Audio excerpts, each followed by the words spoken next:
మీ ఊపు చూస్తా ఉంటే గ్యారంటీగా మెదక్లో మెజార్టీ ఇస్తారు అని నాకెందుకో పద్మమ్మ కోసం అప్పుడు కూడా కార్యకర్తల మీటింగ్ పెట్టా కానీ అప్పుడు ఇంత ఊపు లేకుండా ఏం మీటో ఏమో కానీ జోష్ అయితే మారింది. అప్పుడంతా సప్ప కూర్చున్నారు. ఇవాళ అప్పటి నుంచి చూస్తున్నా అంజనేయులు మాట్లాడినా ఎవరు మాట్లాడినా ఫుల్ జోష్. మీ జోష్ చూస్తే మాత్రం నాకు భరోసా వచ్చింది. మా వెంకటరామరెడ్డి గారు అన్నట్టు 40-50 మెజార్టీ ఇస్తారని గవర్నమెంట్ పెద్దలు శ్రీమతి పద్మా దేవేందర్ రెడ్డి గారు, గౌరవనీయులు మన ఎమ్మెల్సీ మిత్రులు సుభాష్ రెడ్డి గారు, గౌరవ మాజీ ఎమ్మెల్సీ మన పెద్దన్న ఫారూక్ హుస్సేన్ గారు, గౌరవనీయులు పెద్దలు కంటారెడ్డి తిరుపతి రెడ్డి అన్న గారు, గౌరవనీయులు ఎర్రోల శ్రీనివాస్ గారు, గౌరవనీయులు మన డీసీసీబీ వైస్ చైర్మన్ మాణిక్యమన్న గారు, గంగాధరరావు అన్న గారు, గౌరవ మాజీ శాసనసభ్యులు శశీధర్ రెడ్డి అన్న గారు, సోదరిమణి గౌరవ డిప్యూటీ చైర్మన్ మెదక్ హేమలత శేఖర్ గౌడ్ గారు, దేవేందర్ రెడ్డి గారు, చంద్రగౌడ్ గారు, అదేవిధంగా విజయలక్ష్మమ్మ గారు, మన లావణ్య గారు, మా మున్సిపల్ చైర్మన్ చంద్రపాలన్న గారు, సోములు గారు, అదేవిధంగా వెంకన్న గారు, వేదిక మీద ఉన్న గౌరవ ఎంపీటీలు, జెడ్పీటీసీలు, కౌన్సిలర్లు, మండల పార్టీ అధ్యక్షులు, ఎంపీటీసీలు, కోఆపరేటివ్ చైర్మన్లు, మా బట్టి జగపతన్న గారు, ముఖ్యంగా మన బీఆర్ఎస్ పార్టీ కుటుంబ సభ్యులైన మా అన్న తమ్ములకు, అక్క చెల్లెలకు, పత్రికా అందరికీ పేరు పేరు నమస్కారం తెలియజేస్తా ఉన్నా. మిత్రులారా, 100 రోజుల కాంగ్రెస్ పాలన అందరికీ అర్థమైపోయింది. కాంగ్రెస్ పని అయిపోయింది. ప్రజల్లో ఇలా ఆలోచన మొదలైంది. కానీ మనం జాగ్రత్తగా పనిచేసుకోవాల్సిన అవసరం ఉంది. మెదక్ అంటే టీఆర్ఎస్ పార్టీ ఖర్చు కోట.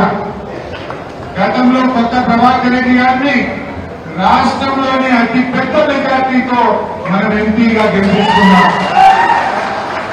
మీకు గుర్తుంటుంది, అప్పట్లో కేటీఆర్ గారు వచ్చి మన మెజార్టీ మీద మనం ఛాలెంజ్ చేస్తే మీరందరూ కష్టపడి మన మెదక్ ను నంబర్ 1 స్థానంలో నిలబెట్టిన ఘనత కూడా కాదు మీకు. మీరే గట్టిగా కష్టపడ్డారు. ఇప్పుడు కూడా మళ్ళా రాష్ట్రంలో అందరూ ఒక మాట్లాడుతున్నారు, అదే ఎన్ని సీట్లు వస్తాయి ఏమొస్తాయి ఎలక్షన్ తర్వాత చెప్తాం కానీ పేదకైతే కానీ మాట్లాడలేకుండా బీఆర్ఎస్ గ్యారంటీ అంటున్నారు. అందుకే మీరు చూస్తే కాంగ్రెస్ పోటీ చేయడానికే వచ్చిండ్రు, సర్వే చేసుకున్నారు, లాభం లేదని రోజొకరు ఎందుకు క్యాండిడేట్ ఒక్కలేదు కాంగ్రెస్ వాళ్ళు. బీజేపీ అయినా ఆయన ఇప్పుడు పోటీలో నిలబెట్టడం ఆయన సంగతి మీడియా నిజంగా అది మంచిగా అయితే మొన్న దుబాకనే గెలుతుండే కదా. మొన్న నువ్వు 4 ఏళ్ళు దుబాకలా ఇన్నదే గెలిచినావు. 4 ఏళ్ళు నీ పాలన చూసిన తర్వాత నాయన నువ్వు మాకొద్దు అని 55,000 ఓట్లతో దుబాకల చిట్టు నువ్వు నిజంగా మంచిగా పనిచేసి ఉంటే, ప్రజలకు దగ్గరగా ఉంటుంటే, నీ పనితనం ప్రజలకు నచ్చుంటే మొన్న దుబాకలు ఎన్నదే గెలవకపోదువా? మన కొత్త ప్రభాకర్ రెడ్డి చేత 54,000 ఓట్లతో ఉంటాయి. మరి దుబాకల చేత రూపాయి ప్రజలకు పార్లమెంట్ నువ్వు దుబాకలే మంచి చేయాలని జరుగుతుంది. వ్యాఖ్యలు చేస్తావు నువ్వు అన్ని మాటలు. కానీ వెంకటరామరెడ్డి గారు మాట మీద ఉండే మనిషి. ఎందుకంటే నేను కూడా గత 10 ఏళ్లు ఆయన దగ్గరగా చూసిన.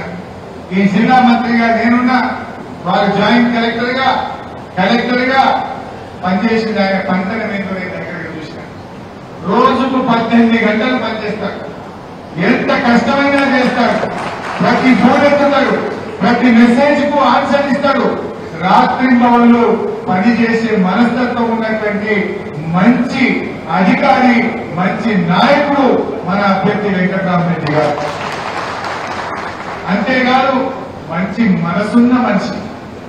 ఎందుకు ఈ మాట అంటున్నంటే, ఆయన అప్పుడు రాజకీయాల్లోకి వస్తా అనుకోలేదు.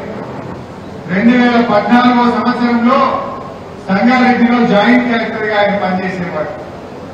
సంగారెడ్డి జాయింట్ కలెక్టర్ గా పనిచేస్తే ఇద్దరు ఆడపిల్లలు తల్లి తండ్రి చనిపోయింది. ఆ ఇద్దరు పిల్లలు పోయి ప్రజావాణిలో ఆయన దరఖాస్తు ఇచ్చేది. అమ్మా నాన్న చనిపోయారు, మేము అనాథలమైనా, మాకెవరూ లేరు, మమ్మల్ని ఆదుకోండి అని దరఖాస్తు ఇచ్చారు. ఆ పిల్లలు పద్మశాలి కుటుంబం, పిల్లల పేర్లు రాధ, రాధిక.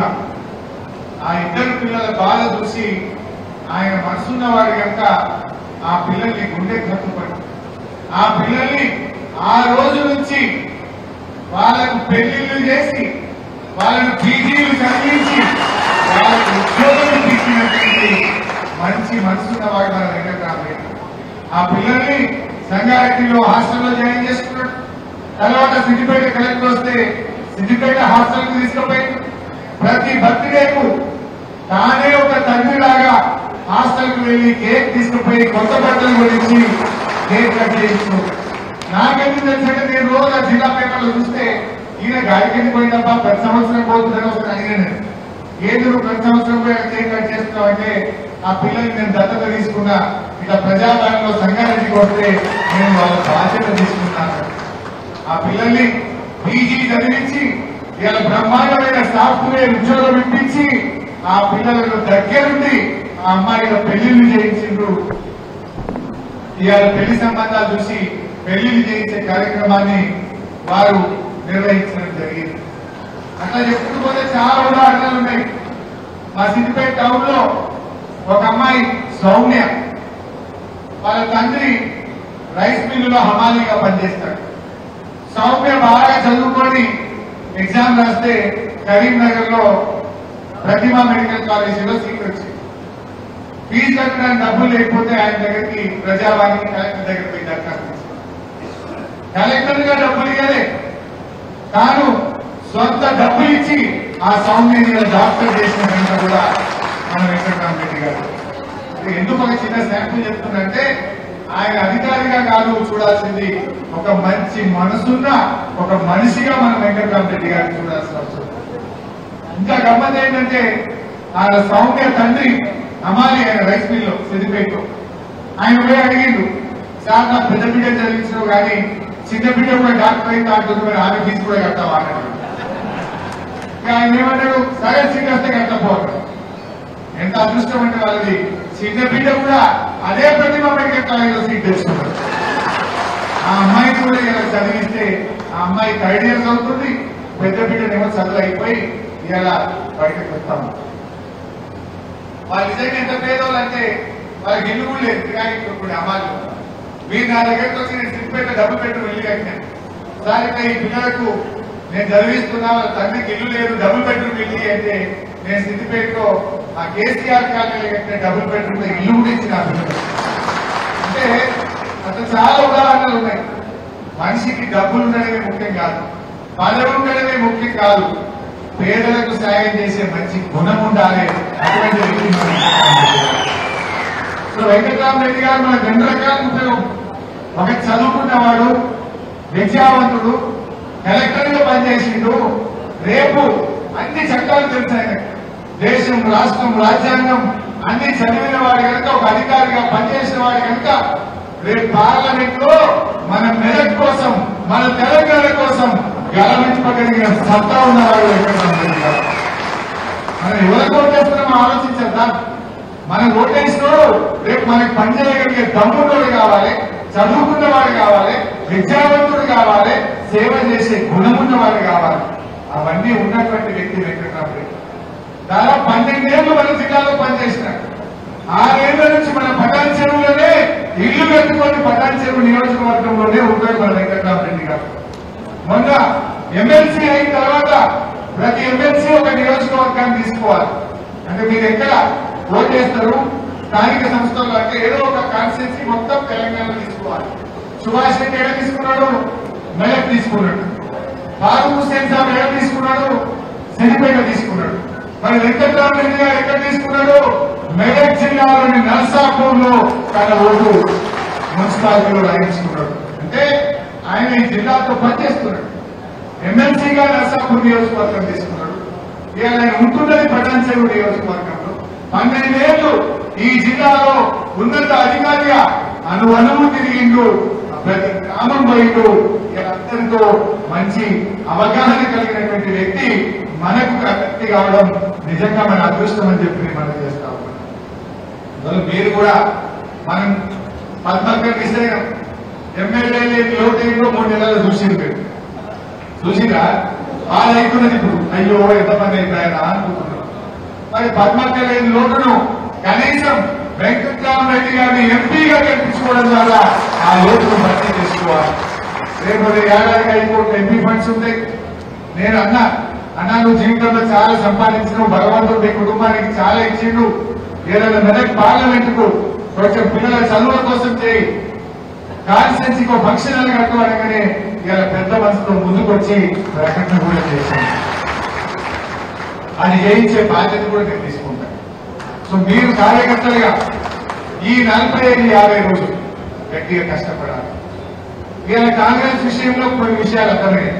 బీజేపీ సంగతి కూడా నేను చెప్తాను. మరి కాంగ్రెస్ విషయంలో ఆ రోజు వాళ్ళు ఏం చెప్పిండ్రు, ఇవాళ ఏమైంది? 6 గ్యారెంటీలు అన్నారు, 100 రోజుల్లో అమలు చేస్తామన్నారు, బాండ్ పేపర్లు వచ్చిండ్రు. అయినా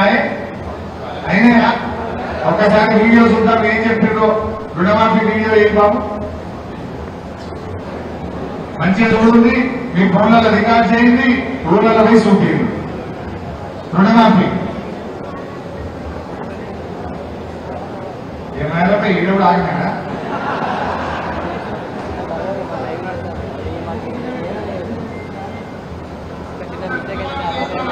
విజ్ఞప్తి చేస్తున్నా. ఎమ్మెల్యే బ్యాంక్ డిసెంబర్ 9 నాడు రాగానే మాఫీ చేస్తాను. ఇవాళ చంద్రశేఖరరావు ఏమనుకుంటున్నారంటే రుణమాఫీ చేసిన ఓట్లు కాకపోతే నేనేం చెప్తున్నా అంటే రుణమాఫీ అయిన అందరూ ముంబై అన్ని 2 లక్షల రుణం తెచ్చుకొని డిసెంబర్ 9 నాడు నేను మాఫీ చేస్తా. కాబట్టి రైతులందరికీ నేను విజ్ఞప్తి చేసుకున్నా. ఎమ్మెల్యే బ్యాంక్ లోన్లు తెచ్చుకొని వచ్చిన ఎమ్మెల్యే నేను రుణమాఫీ చేస్తాను. ఏమన్నాడు? అయిందా? డిసెంబర్ 9 నాడే రుణమాఫీ చేస్తాడు. యాక్చువల్గా డిసెంబర్ 9 సోనియా గాంధీ జన్మదినం. ఆ పదవి ప్రమాణ స్వీకారం చేస్తా, మొదటి సంతకం రుణమాఫీకి చేస్తాడు. ఆయనకు ఓకే కూడా లేదు. 9 తారీఖు వరకు కింది అయినట్టున్నాడు. 7 తారీఖు ప్రమాణ స్వీకారం చేసింది. 2 రోజుల ముందే చేసింది. పులిసి మాత్రం 2 రోజుల ముంగటెక్కిండు. రుణమాఫీ మాత్రం 3 రోజుల్లోనే చెప్పాడు. మోసం చేసినట్టు కాదా? రుణమాఫీ ఎగబెట్టినా లేదా? మీరు ఇలా పేపర్లో చూసుకుంటారు. నిన్న మన క్రాంతి ఎమ్మెల్యే గారు నాకు ఫోన్ చేస్తే నేను హైదరాబాద్ లో నిన్న ప్రెస్ మీట్ పెట్టినా. రేగోడు మండలంలో, మన మెదక్ జిల్లా రేగోడు మండలంలో ఏపీజీవీపీ బ్యాంకు అధికారులు మీరు క్రాప్ లోన్లు కట్టరా అని నోటీసులు ఇచ్చింది. లీగల్ నోటీసులు ఇచ్చిండు. కోర్టుకు రమ్మంటున్నారు. మరి రేవంత్ రెడ్డి ఏమో మీరు కేసీఆర్ మాఫీ చేసింది 1 లక్ష పోయింది కదా, మళ్ళీ తెచ్చుకొని మళ్ళీ ఇస్తాను.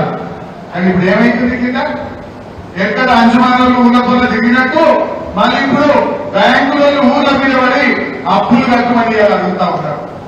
అందుకే నేను మీకు చెప్పేది ఒకటే, ఇవాళ ప్రజలకు మనం ఒకటే చెప్పాలి. 2 లక్షల రుణమాఫీ అయితే కాంగ్రెస్ తోటి, రుణమాఫీ కావాలందరూ కాలు గుర్తుపట్టమని చెప్పి మనం అంటే కదా మరి చెప్పింది. మనం అంటున్నాం మరేం కొత్తగా చెప్తాను. ఇక్కడ డిసెంబర్ 9కే చేస్తాను. రుణమాఫీ అయిన కాంగ్రెస్ కోటైంది, కాలంలో కాలు గుర్తుపట్టేది. పుల్లక్కుల ఎక్కువ చెప్పలేదు. అంతేనా? నీ ముచ్చట చెప్పాలా ఉండాలా? ఇప్పుడు 2వది బోనస్. వాళ్ళకు బోనస్ ఇస్తా అంటారా? ఇవాళ వరికి కనీస మద్దతు ధర 1960 రూపాయలు ఉంది. కానీ కేసీఆర్ చేతిలో రైతులు మోసానికి గురై ఇవాళ దళారులు మిల్లర్లు 1200 1400 కొడుతున్నారు. కాబట్టి 1960 రూపాయలున్న వరి కనీస మద్దతు ధరకు పెంచి 2500తో ఒట్టుకునే బాధ్యత 2500కు కింటాలు పట్టుకునే బాధ్యత కాంగ్రెస్ పార్టీ తీసుకుంటుంది. అదేవిధంగా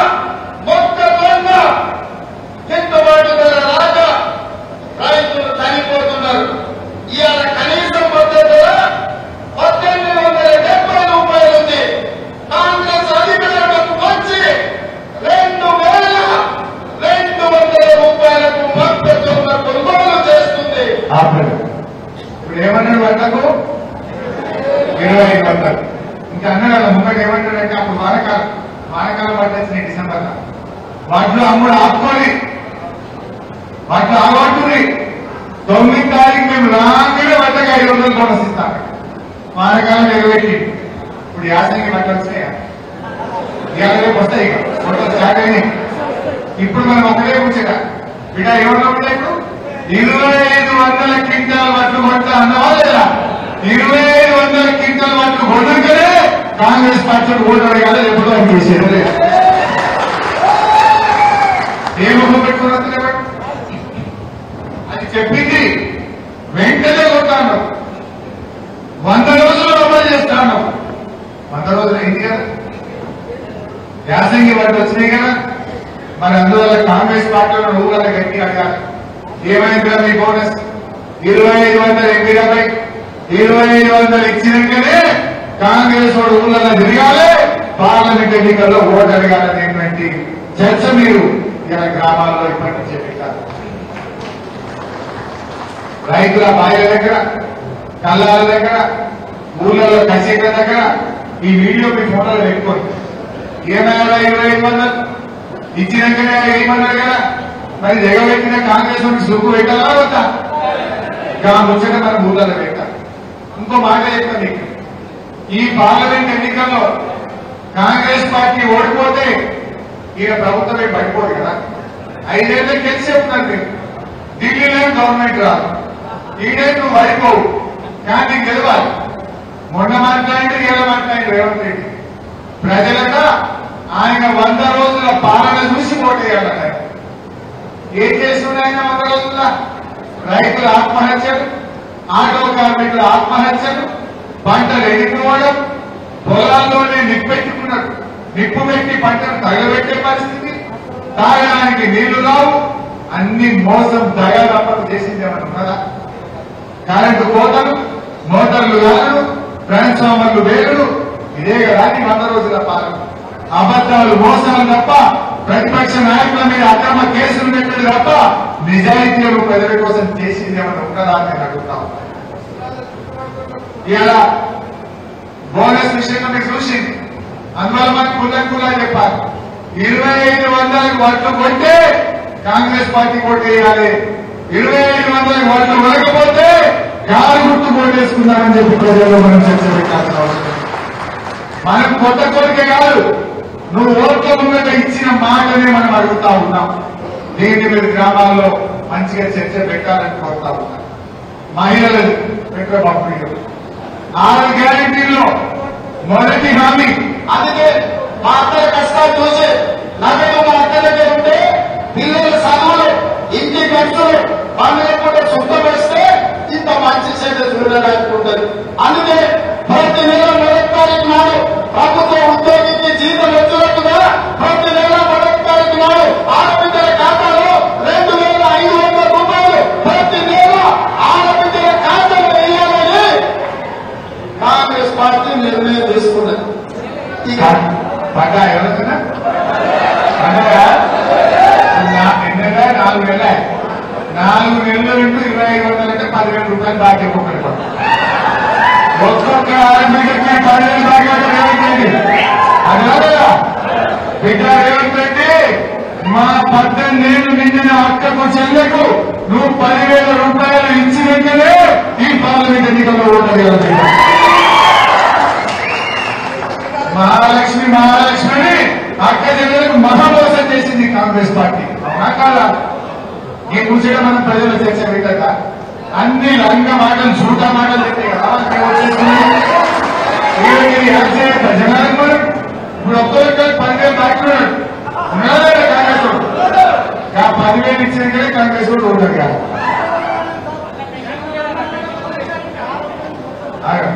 ఇది అక్క చెల్లెలకు చూపించాలి. వాళ్ళ 6 గ్యారెంటీల్లో మీ వాట్సాప్ లో పంపిన కాంగ్రెస్ మేనిఫెస్టో మళ్ళీ చూడు. 6 గ్యారెంటీల్లో మొదటి హామీ మహిళలకు 2,000. మొదటి మీకు ఎట్లా ఉంటాయంటే ఇది మీరు మాకు చర్చ పెట్టాలి. ఇక 4 అవ్వ తాతలకు 4,000 టీచర్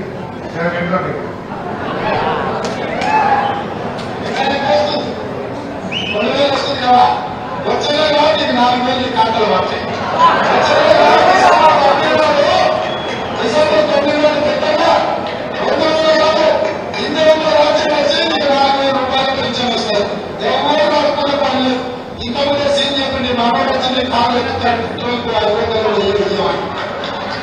ఎవరైనా కాలొప్పుడా కాల్పుంచాలి అందరూ కాలొప్పుడు కాదు కాంగ్రెస్ వాడు కాల్పుంచాలి ఏమన్నాడు డిసెంబర్ 9 కల్పించారట డిసెంబర్ పోయి జనవరి వచ్చే జనవరి పోయి ఫిబ్రవరి వచ్చే ఫిబ్రవరి పోయి మార్చి వచ్చే మార్చి పోయి ఏప్రిల్ వచ్చే 4 నెలల మరి 4 వేలు పడతాయి కదా అంటే ఈ రాష్ట్రంలో ఉండే 42,80,000 మంది పెన్షన్ కాకపోతారు అవ్వ తాతలు కావచ్చు భర్త చనిపోయిన వితంతువురాలు కావచ్చు చేనేత గీత కార్మికులు కావచ్చు బీడీ కార్మికులు కావచ్చు ఎయిడ్స్ పేషెంట్లు కావచ్చు డయాలసిస్ పేషెంట్లు కావచ్చు వికలాంగులు కావచ్చు మొత్తం 42,80,000 మంది ఈ కాంగ్రెస్ పార్టీ 42,80,000 మందికి ఒక్కొక్కరికి 8,000 రూపాయలు బాకీ పడ్డారు తప్పకుండా 4 నెలలు ఉంటే 4 నెలలు కదా 8,000 మోసం చేసినట్టు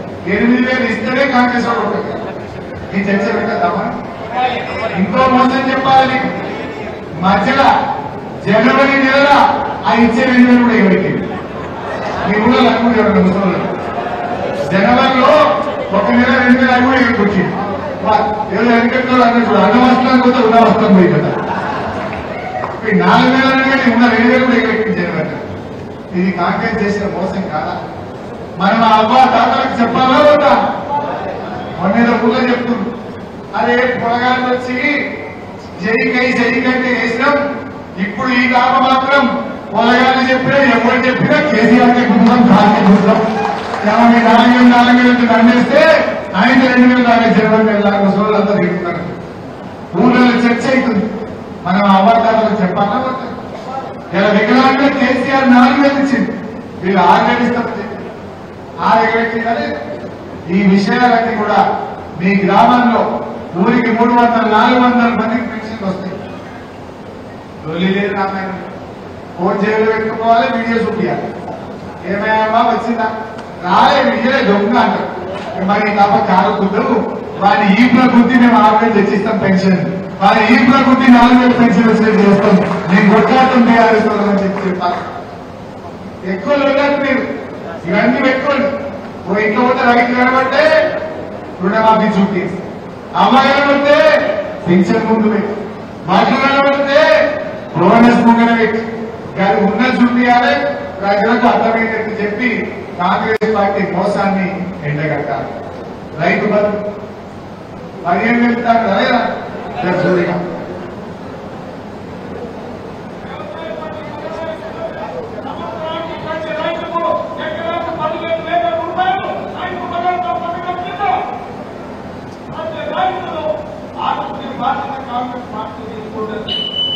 ఈసారి డిసెంబర్ 9 పేమెంట్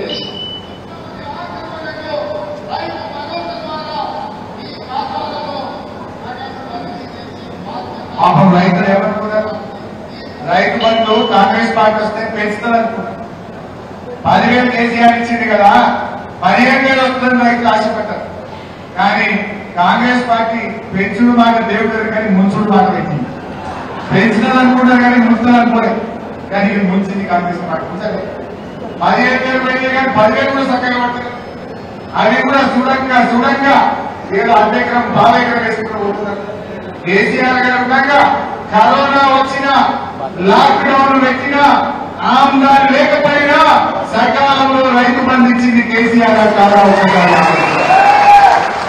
ఇప్పుడు పెంచుతారని చెప్పి ఆయన ముంచింది మరి ఇప్పుడు దీని సంగతి మనం చెప్పద్దా వెంకటే కేసీఆర్ 4,000 ఉంటే 5,000 చేస్తాంటే బరాబర్ చేసి ఇచ్చిందా లేదా కానీ వీళ్ళు 15,000 15,000 పోయి 10,000 కూడా చక్కబడిన పరిస్థితి వచ్చింది ఇవాళ రైతుల రాగం పట్టించిండ్రు ఏం చేసిందే రైతులకైనా మీరంతా రైతు బిడ్డలు ఒక్కసారి గుర్తు తెచ్చుకోండి వాళ్ళ మేనిఫెస్టోలో 6 ముచ్చట్లు చెప్పిన రైతులు ఒక్కటి కూడా చేయలేదు ఒక్కటి చేయలే ఉండేది కూడా చేయలేదు బాగా వినండి మీరు కూడా చర్చ పెట్టాలి మొట్టమొదటి రైతులకు చెప్పింది 2 లక్షల రుణమాఫీ మోసం 15,000 రైతు బంధు దగా 500 బోనస్ మహామోసం కౌలు రైతులకు 15,000 దగా వ్యవసాయ కూలీలకు 12,000 వచ్చినాయే రాలే. రైతులకు 24 గంటల నాణ్యమైన కరెంటు వచ్చినాయే 12 గంటలు 17 గంటలు. అది ఎప్పుడు వస్తుందో ఎప్పుడు పోతుందో ఆ లో వోల్టేజ్ తో మోటార్లు కాకుండా కేసీఆర్ ఉండగా మోటార్ వైండింగ్ దుకాణాలన్నీ కాలబడ్డాయి. ఇప్పుడు మళ్ళీ అది తెలుసుకుంది. ఊళ్ళో ఫుల్ మోటార్లు కాలుతున్నాయి. కేసీఆర్ ఉండగా 5 ఏళ్ళ బోర్లు బండి కనవాలే క్రేన్ కనవాలే. ఇప్పుడు మళ్ళా ఊర్లలో ఒక్కొక్క రైతు 2 బోర్లు 3 బోర్లు ఆయన చూడ కమ్మలు నిండియాల మెడ మీద ఉన్న ఆయన గుళ్ళు కూడా పోతున్నాయి. కోరుకోక పోతలేవు. క్రేన్లు తెచ్చి మళ్ళా గతం లోతు కొడుతున్నా లేదా ఇలా ఒంటరి గుతకిచ్చుడు ఆ క్రేన్లు కిరాయి తెచ్చుడు. అంటే ఇలా కాంగ్రెస్ వచ్చింది రైతుల కష్టాలు ఉంది. కేసీఆర్ ఉండగా రైతులకు ఏ కష్టం లేదు. కానీ ఈరోజు వీళ్ళు రైతులకు ఇచ్చిన ఏ ఒక్క హామీ కూడా అమలు చేయండి కాంగ్రెస్ పార్టీ కాదు. సమాజంలో 3 ముఖ్యమైన మార్పులు. ఒక రైతులు, రెండవది మహిళలు, మూడవది పేదలు. ముగ్గురిని మోసం చేసింది కానీ కాంగ్రెస్. రైతులకు ఏ ఒక్క హామీ అమలు చేయలేదు. మహిళలకు మొట్టమొదటి ఇచ్చిన హామీ మహాలక్ష్మి కింద 2500 మోసం చేసింది. మూడవది పేదలు. ఎవరు పేదలు? అవ్వ తాతలు ఆశల పెన్షన్ ని ఆధారంగా చేసుకొని బియ్యమే ప్రభుత్వం ఇచ్చే బియ్యమే తిని బట్టి ఆ నిరుపేదలకు 4000 పెన్షన్ ఇస్తారని చెప్పి 42 లక్షల మందిని కాంగ్రెస్ పార్టీ కోసం చేసింది కదా. ఇంకేం చెప్తుంది వీళ్ళు? మేము గెలవగిన సన్న బియ్యం ఇస్తాం. వచ్చిన అదే సన్న బియ్యం. కళ్యాణ లక్ష్మి కేసీఆర్ ఇస్తే ఏదో తులం బంగారం ఇస్తాం. వచ్చిన అదే చూపి తులం బంగారం. కళ్యాణ లక్ష్మిలో ఈ రోజు 1,00,000 రూపాయలు వస్తున్నాయి. ఈ నెల అయితే 1,00,000. వచ్చే నెల మీరు తీసుకుంటే 1,00,000తో పాటు తులం బంగారం ఆడపిల్లలకే ఇచ్చే తెలంగాణలో ఉండే పిల్లలైన ప్రతి ఆడపిల్లకు తులం బంగారం ఇవ్వడం ద్వారా ఈ తెలంగాణను బంగారం తెలంగాణ చేసే బాధ్యత కాంగ్రెస్ పార్టీ తీసుకుంటుంది. ఏమన్నాడే మళ్ళా నెల ఇప్పటిదాకా ఈ నెల దాకా 1,00,000 వచ్చినాయి. మళ్ళా నెలకేది తులం బంగారం ఇచ్చి పెళ్లి చేసే బాధ్యత కాంగ్రెస్ పార్టీ తీసుకుంటారు. 4 నెలల ఎవరితో వచ్చినా అదే తెలంగాణ తులం బంగారం ఎవరికైనా వచ్చినారే. మరి తులం బంగారం అనేది కాంగ్రెస్ పార్టీని 100 ఫీట్ల లోతుల పాత్ర పెట్టాల్సిన బాధ్యత. ఇక అబద్ధాలు చెప్పిన మోసం చేసినావు. ఒక్కటన్నా వాళ్ళైనా ఇంకా అట్లా చూపిస్తే చాలా నిరుద్యోగులకు నెలకు 4,000 ఇస్తా అన్నారు. నెలకు 4,000 ఇస్తా అన్నారు. అట్లా చూపిస్తే 50 రూపాయలు అన్నీ. రేపు ఎలక్షన్లలో గిచ్చుంటారు కంటే ఎక్కువ లోలేదు కాదు. జనాలకు ఇప్పటికీ అర్థమైంది. కానీ మనం చెప్పాల్సింది ఏంటంటే రేవంత్ రెడ్డి ఏమంటుండో నేను మంచిగా చేసిన 100 రోజుల్లో నా పాలన చూసుకోండి. రేపు తప్పిపోయి కాంగ్రెస్ పార్టీ కోటేస్తే ఏమంటారు రేవంత్ రెడ్డి? నేను 2 లక్షల రుణమాఫీ ఎగ్గొట్టినా కోటేసింది నేను 4,000 పింఛన్ ఇస్తానని మోసం చేసినా నా కోటేసింది నేను ఎగవేస్తా అంటాడు. నేను తులం బంగారం ఇస్తామని మోసం చేసినా నా కోటేసిండ్రు. ఏ జనం పంటల తులం బంగారం అక్కడ బోనస్ ఇస్తానని చెప్పి రైతులకు మోసం చేసినా నాకు రైతులు ఓట్లేసిందని రేపు అంటదా అనడా? మరి ఇన్ని మోసాలు చేసిన కాంగ్రెస్ కు మన ఓటుతో బుద్ధి చెప్పాలన్నా వద్దా? దయచేసి కార్యకర్తలు ఈ విషయాన్ని కూడా చర్చ పెట్టారు. ఇది కాంగ్రెస్ అంటారా? ఇక బీజేపీ వాళ్ళు ఏం చేసిందే? ఏమన్నా చేసిందా? రామాలయం అంటారు. బాబుడు రామాలయం కంటే మేము అంతకంటే పెద్ద మా యాదాద్రి లక్ష్మీనరసింహస్వామి ఆలయం కట్టారు. మనం దేవుడిని కట్టలేదా? మనం రాజకీయం చేస్తున్నాం. మన బస్సులు పెట్టి లక్ష్మీనరసింహస్వామి దగ్గర దొరకపోయి లడ్డూలు ఇచ్చుడు చూపించుడు మేమే చేసినామని దేవుడిని రాజకీయం కోసం మనం మారినమా? ఇలా వాళ్ళు ట్రైన్లు పెట్టుకోకపోతారు. అంటే దేవుడిని రాజకీయాలు వాడే ప్రయత్నం చేస్తున్నారు. దేవుడు అర్థం కాదు మనకు లేదా? కొద్దిగా లేస్తే నేను కూడా పొద్దున్న లేచి బ్రహ్మాండంగా దేవుడికి మొక్కే బయలుదేరుతా. ఇక్కడ ఎవరైనా పూజ చేసే బయలుదేరుతా. అందరింట్లో మనకు పూజలు ఉంటుంది. దేవుడు అందరి వాడు ఒక పార్టీకి ఉన్నాడా?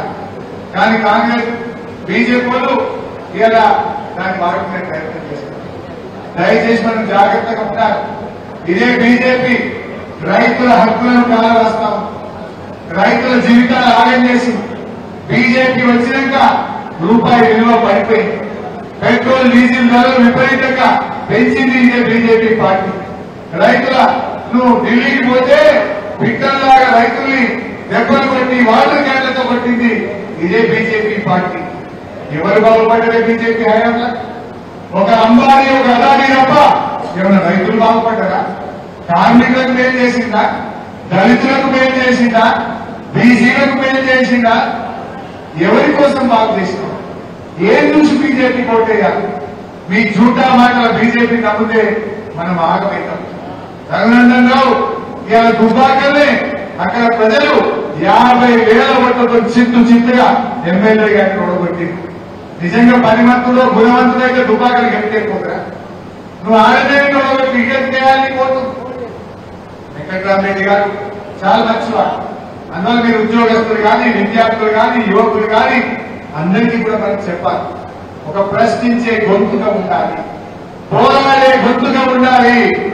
పోరాటం బీఆర్ఎస్ పార్టీకి వెన్నులో పుట్టింది, వెన్నుతో పెట్టి అసలు పోరాటంలో పుట్టింది బీఆర్ఎస్ పార్టీ, ఉద్యమాల్లో పుట్టింది బీఆర్ఎస్ పార్టీ. పోరాటమే లేకపోతే తెలంగాణ ఉంటుందా? ఉద్యమమే లేకపోతే తెలంగాణలో ఉండుమా? ఇవాళ కూడా మనకు ఈ కాంగ్రెస్ హామీలు అమలు కావాలన్నా, ఢిల్లీలో గలం విప్పాలన్నా మనకు వెంకట్రామరెడ్డి గారు లోక్సభలో అడుగు పెట్టాల్సిన అవసరం. చిన్న పామునైనా పెద్ద కరంతో కొట్టాలి. బీజేపీ చిన్నది ఏం లేదని అనుకోరు. బీజేపీ అయినా కాంగ్రెస్ అయినా మనం గట్టిగా ప్రజలకు చెప్పాలి. ఏమైనా ఇచ్చినాదే బీజేపీ? 2000 పింఛన్ కేసీఆర్ ఇస్తే ₹1 ఇచ్చిందా బీజేపీ? కళ్యాణ లక్ష్మి కేసీఆర్ ఇస్తే ₹1 ఇచ్చిందా బీజేపీ? మెదక్లో మెడికల్ కాలేజీ పెట్టినాం, ₹1 ఇచ్చిందా బీజేపీ? దేశంలో 157 మెడికల్ కాలేజీలు పెడితే తెలంగాణకు ఒక్క కాలేజీ ఇవ్వకుండా మోసం చేసింది బీజేపీ పార్టీ. మన వరంగల్ కోచ్ ఫ్యాక్టరీ పెట్టమని మనకు అన్యాయం చేసింది బీజేపీ పార్టీ. బయ్యారంలో ఉక్కు ఫ్యాక్టరీ పెట్టమని ఆగం చేసింది బీజేపీ పార్టీ. మన రాష్ట్రానికి ఒక జాతీయ ప్రాజెక్టు కావాలంటే ఇవ్వకుండా అన్యాయం చేసింది బీజేపీ పార్టీ. మోడీ గారు బీజేపీ ఎంతసేపు గుజరాత్ దిక్కే చూస్తారు, ఉత్తరప్రదేశ్ దిక్కే చూస్తారు, ఉత్తర భారతదేశం దిక్కే చూస్తారు తప్ప మన తెలంగాణను, మన దక్షిణ భారతదేశాన్ని వాళ్ళు చిన్న మన నిధులు కానీ, మన హక్కులను కానీ ఎప్పుడు కూడా బీజేపీ తక్కువ చేస్తుంది. అటువంటి బీజేపీకి మనం కూడా ఓటుతోనే గుణపాఠం చెప్పాలి. పోయినసారి కూడా 4 ఎంపీలు గెలిచింది బీజేపీ. ఏమన్నా అయిందా? కిషన్ రెడ్డి కేంద్ర మంత్రి ఉన్నా, బండి సంజయ్ గెలిచినా, అరవింద్ గారు గెలిచినా, బాబురావు గారు గెలిచినా ఏమైనా వచ్చిందా తెలంగాణ? అందువల్ల రేపు కూడా బీజేపీ గెలిచిన తెలంగాణకు మనకు ఒరిగేది ఉంటుంది. వాళ్ళకి జాతీయ రాజకీయాలు ముఖ్యం, కేంద్రంలో అధికారం ముఖ్యం, వాళ్ళ ఉత్తర భారతదేశమే వాళ్ళకి ముఖ్యం. మరి అందువల్ల తెలంగాణకు మేలు జరగాలంటే, తెలంగాణ హక్కులు కాపాడాలంటే మనకు మన బీఆర్ఎస్ పార్టీ గెలవాలి. బీఆర్ఎస్ గెలిస్తేనే తెలంగాణ నిలుస్తుంది, తెలంగాణ హక్కులు కాపాడబడతాయి. అందుకు కూడా ఒక విద్యావంతుడు, చదువుకున్నవాడు, ఒక మేధావి, ఒక మాట్లాడగలిగే సత్తా ఉన్నటువంటి వెంకట్రామరెడ్డి గారిని మనం గెలిపించుకోవాలని చెప్పి దయచేసి కార్యకర్తలు ఒక్క 50 రోజులు నిర్విరామంగా పనిచేయాలి. మా బండి జయపతన్న ఇందాక చెప్పిండు, జయపతన్న కానీ ఈ వేదిక మీద ఉన్న ఎవరైనా సరే మీరు మొత్తం తిరగండి. ఎక్కడ 10 ఓట్లు వస్తాయంటే అక్కడికి పోండి. మీ వార్డు చూడండి, మీ గ్రామం చూడండి, మీ మండలం చూడండి. పక్క ఊర్లో 10 ఓట్లు వస్తాయంటే, మా సిద్దిపేట 5 ఓట్లు వస్తాయంటే మా దగ్గర కూడా వచ్చి ప్రచారం చేయండి. ఫోన్ చేసి చెప్తారా, వచ్చి చెప్పిపోతారా, ఎట్లా ఛాన్స్ ఉంటే కడతా. మేమంటాం చూడు, మనకు గుడ్డాడే కావాలి 2 కళ్ళు అన్నట్టు మనకు కావాలి 2 ఓట్లు. ఏడా మీ చుట్టం ఉన్నా, మీ బావమరుడు ఉన్నా, నీ దోస్తు ఉన్నా, నీ క్లాస్మేట్ ఉన్నా ఫోన్ చేసి చెప్పు, పక్కూరికి పోయి చెప్పు, ఆంధ్రాకు పోయి గట్టిగా సంధానించి ఇవాళ బీఆర్ఎస్ పార్టీ ఎందుకు గెలవాలో వాళ్ళ గుండి నొక్కి అర్థమయ్యేటట్టు చెప్పండి నేను చెప్పి నేను కోరుతాను. ఇది మనకు చాలా ముఖ్యం. మీరు అసెంబ్లీలో చూసి మేము ప్రతిపక్షంలో ఉండొచ్చు, ఎంతమంది మంత్రులు వేసినా వాళ్ళ నోళ్లు మోయించినా లేదా నేను సమాధానం చెప్పిందా లేదా అది మొన్న ఓన్లీ ట్రయల్ మాత్రమే ఉండడం నీకు అసలు కొత్త కదా ఇప్పుడు రేపు కూడా రమాల అసెంబ్లీ పెట్టి బంగారం చెరువు రాదు అసెంబ్లీలో విడిచిపెట్టామా కాంగ్రెస్ వాళ్ళను చెరువు రాలి వాళ్ళను ప్రజలకు ఏం మాట ఇచ్చినారో చేసేదాకా అసెంబ్లీని స్థాపింపజేస్తాం బిడ్డ అని చెప్పి గట్టిగా వాళ్ళని నిలదీసి అడుగుతామని చెప్పి అందువల్ల సవాళ్ళు ఎక్స్పెక్ట్ పోరాటం గట్టిగా అబద్ధాలు చెప్పి మాటలు చెప్పి గద్దెనెక్కి కూర్చుంటా అంటే ఊరుకోము చెప్పిన మాటలు అమలయ్యేదాకా అడుగడుగున్న కాంగ్రెస్ పార్టీ వెంట పెడతాం అమలయ్యేదాకా పోరాటం మీ పక్షాలని చెప్పి మనం చేస్తాం. అదేవిధంగా మన వెంకటరామరెడ్డి గారు పార్లమెంట్ లో ఉంటారు మంచి వ్యక్తి. అందువల్ల వెంకటరామారాయణ కల్పించుకుంటే కార్యకర్తలకు ఎంత గొప్ప పథకం చెప్పింది. అసలు ఈ దేశంలో ఎవరైనా చెప్పింటాడా? 100 కోట్ల రూపాయలు నిధి ఏర్పాటు చేసి మా కార్యకర్తల పిల్లల చదువులకు నేను డబ్బులు ఇస్తా అని చెప్పినటువంటి గొప్ప మనసున్న మనిషి. మా కార్యకర్తల పిల్లలు బీజేపీ కాంగ్రెస్ ఒప్పుకోండి, నేను అసలు ఓన్లీ గరీబులకు మా కార్యకర్తలు చెప్తే వాళ్ళ ఊళ్ళల్లో పేరింటి పిల్లలకి ఇస్తాం, మా కార్యకర్తల పిల్లలకి ఇస్తాం. పెళ్లిళ్ళు చేసుకుంటే కూడా మా కార్యకర్తల పిల్లలకు పెళ్లిళ్ళు ఫ్రీ రూపాయికి.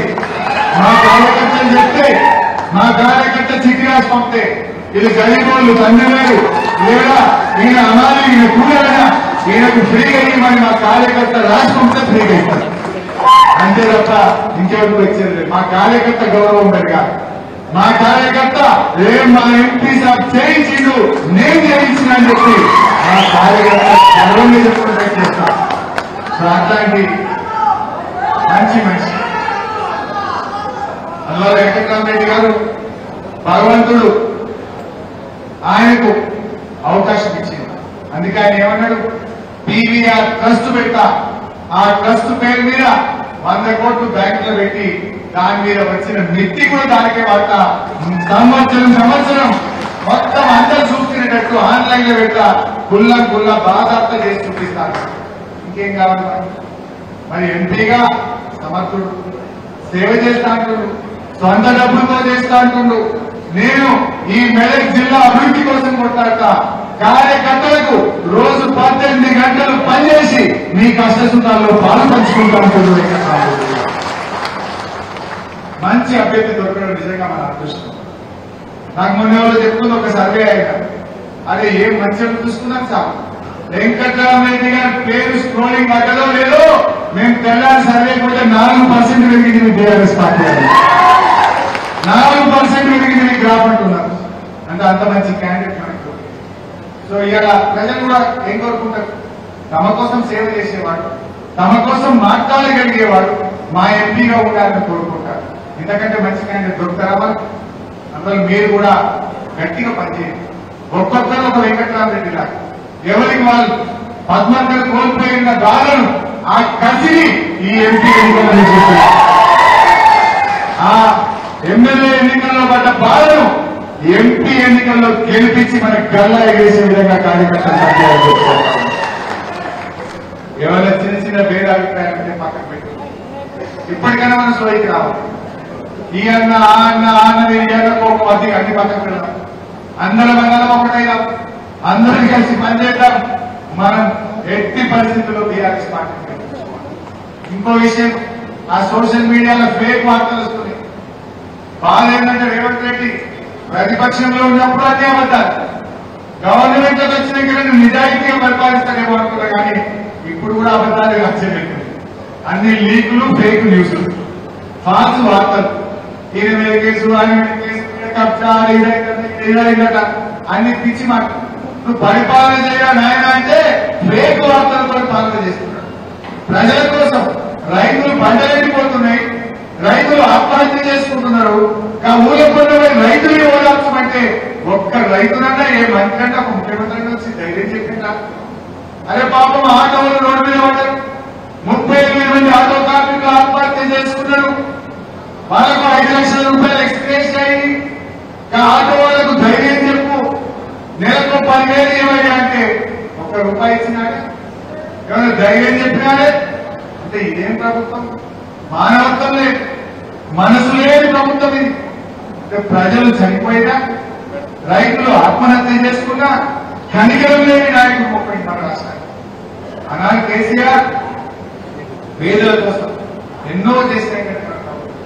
కానీ ఏమైందంటే ఏదో పెంచుతాకుంటే నమ్మితే ఇక ముస్తలు అనుకో ఎవరు జనం పెంచుతారేమో అనుకున్నారు. కానీ ఇప్పుడే విఘ్నులైనటువంటి తెలంగాణ ప్రజలు ఈ కాంగ్రెస్ మోసాన్ని అర్థం చేసుకున్నారు.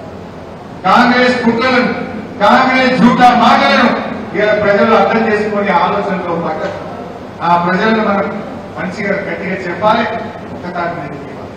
బీజేపీ అయితే ఈ రాష్ట్రంలో గెలిచేది లేదు, మన మెదక్లో గెలిచేది లేదు. ఎక్కడైనా డిపాజిటర్లు వచ్చినా 7 సీట్లల్లో 4-5 సీట్లలో డిపాజిట్ అయిపోయింది మన మెదక్ పార్లమెంట్. డిపాజిట్లో బీజేపీకి దయచేసి ఓటు వేయరు. వాళ్ళు అందుబాటులో ఉండరు, వాళ్ళు చేసింది లేదు, చేయగలిగింది లేదు. అందువల్ల ఎక్కడ చూసినా ఒక ప్రశ్నించే గొంతుగా ప్రజల మనిషి మన వెంకట్రామరెడ్డిని గెలిపించుకున్నామని మనం చేస్తూ జై తెలంగాణ.